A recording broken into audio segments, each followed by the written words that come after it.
Hi, this is Shankar Raval once again, and I'm going to talk about what would be the impact of Venus in the seventh house. And this is with my experience and experiments with the Bhrigu Nadi system. And today I will talk about Venus in the seventh house. When Venus in seventh house, the planet which will govern, the Venus house, good result will it give will depend upon Saturn. If Saturn is good, Venus will give good results. If assuming Saturn is in the 10th house, Venus will give good results because Saturn is strong generally in the 10th house. Venus alone here, and if Saturn is strong, it will increase the life, good relationship, the wife will be good, and things will be very good. Venus will also be affected by the planet in the first house. If the planet is not inimical there, I mean, Sun, Moon, Mars, and Rahu are not very well disposed to Venus, and if they are in the first house, they will create negativity.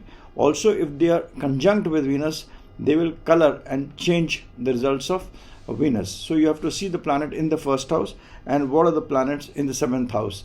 If you have a friendly planet in the first house, like you have Ketu there, you have Mercury there. Mercury is a very good friend of Venus. If you have Mercury there, it will increase luck. The lady will get luck, the lady will get wealth, and the age also will be around 80. They will go for tourism, have a good life, and it will be a good relationship.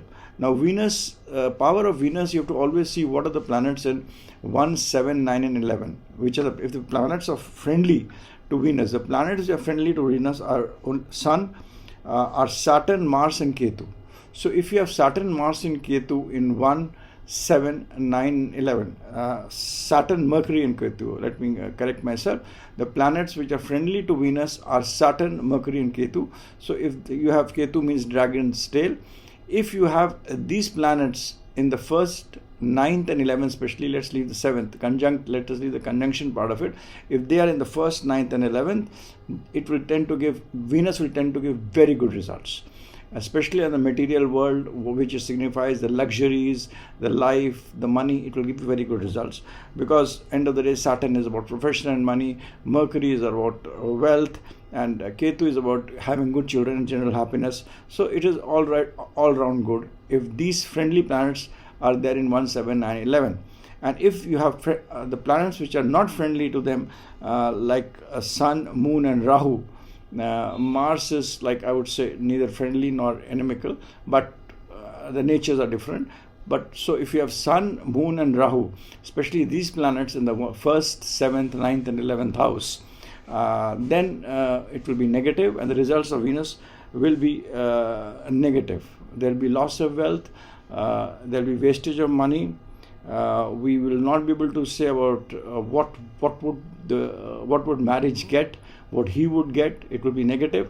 Luxuries will not be there. He has to strive very hard. He will do things which are not right. He may have his brain working very fast, but they will not give him anything good. If you have planets which are inimical to Venus sitting in 1, 7, 9, 11, and those are basically 3 planets, I would say, Sun, Moon, and Rahu. We can leave Mars out at the moment. If you have Venus in the 7th house and you have Moon in the 1st house, it is negative. It will give you negative results. If you have Venus in the 7th house and you have Rahu with Venus or Rahu in the 1st house, again a very negative results will be there. There will be, wealth will be dissipated, luxuries will be dissipated, nothing will come easy. Anything which comes easily will also go very easily. So, there would be a want, and the character of the lady, I mean, she will not be, in our Vedic system, I mean, you should stick to one man or one woman. That will not happen for sure if Rahu is in the 1st house or it is with a Venus. So that is important. Also, you have to see the planets which are there in the 10th house from Venus, which becomes the 4th house. So 4th house should not have these inimical planets of vis-a-vis Sun, Moon, and Rahu. When Venus is in the 7th house, again, it destroys your mental happiness, your domestic peace and domestic happiness, which Venus is a karak of. So when Venus is in 7th house, you should have its friends in 1, 7, 9, 11. If you have its enemies in 1, 7, 9, 11, it is negative. So I've given you the example of moon, and also from planet in the 10th house from Venus, that is the 4th house, should not have planets which are inimical to Venus, which are Sun, Moon, and Sun, Moon, and Rahu. These are planets which are not very. I don't consider Rahu to be a friend of Venus, which a lot of people do think that way. So this would be very, very negative.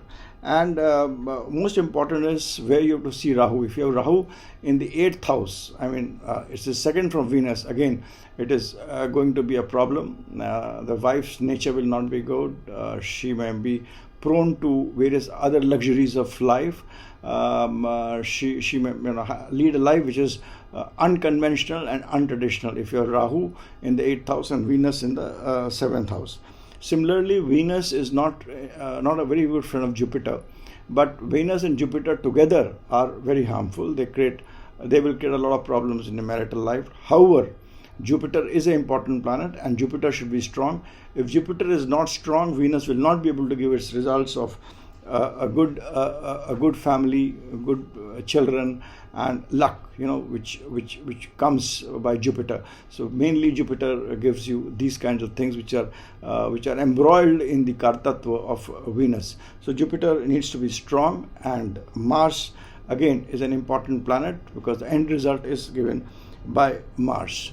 Also, you should also remember one thing, that any planet which is in the 8th house, like Saturn and Mars in the 8th house, that is second of Venus, and suppose Venus and Mercury are together and you have Saturn and Mars in the 8th house, or Venus in the 7th house and Saturn and Mars in the 8th house, it is good.